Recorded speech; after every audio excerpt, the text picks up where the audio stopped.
I've been privy to what it is because they happen so fast. I couldn't assimilate it. So there are some universal gestures then. Yes, yes, yes. All human beings are very animated. Yes, they smile. They also frown, and they also look very sad when something is distressing them. So they do experience it. You know, they do experience emotions, but not to the degree that we do. After they've had their discussions, one will turn to me.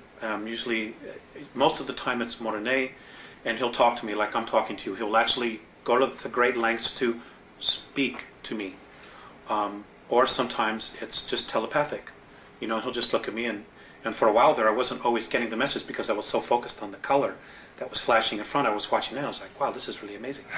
You know, but sometimes I'd have to repeat it. So, but now that novelty has worn off. So now I listen to the message, and Phaseus is almost always telepathic.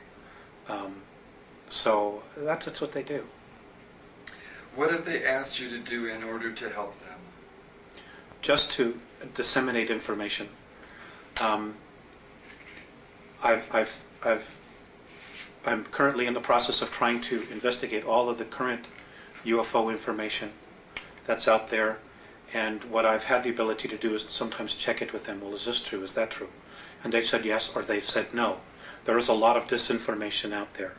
So what I've been trying to do is just to assimilate what is real and give it from their perspective of how it affects us.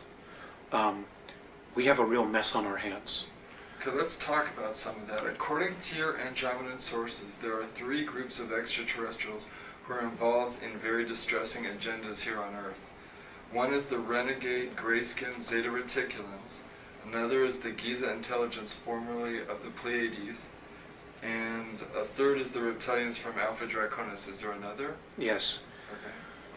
Okay. There's the Orion group as well, and there's 141 of them here. And they're from Ursa Minor, Ursa Major, Rigel, and Betelgeuse.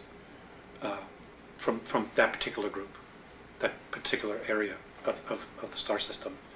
There are a lot of agendas here, hidden agendas. And you have to understand that some of the races, for example, the Draconians. The Draconians themselves did not evolve as a life form in our universe. They were dumped here. They were brought here because they're just a pain.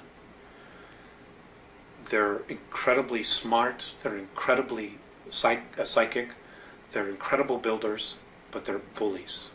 Their whole thing is control, domination.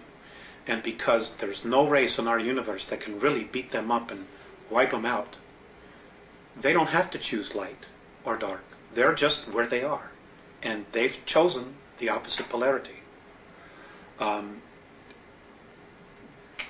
They're a tough bunch. They've manipulated a lot of civilizations throughout our galaxy.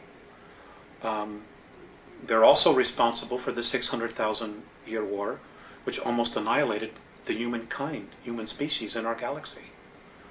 And they show very little remorse about it.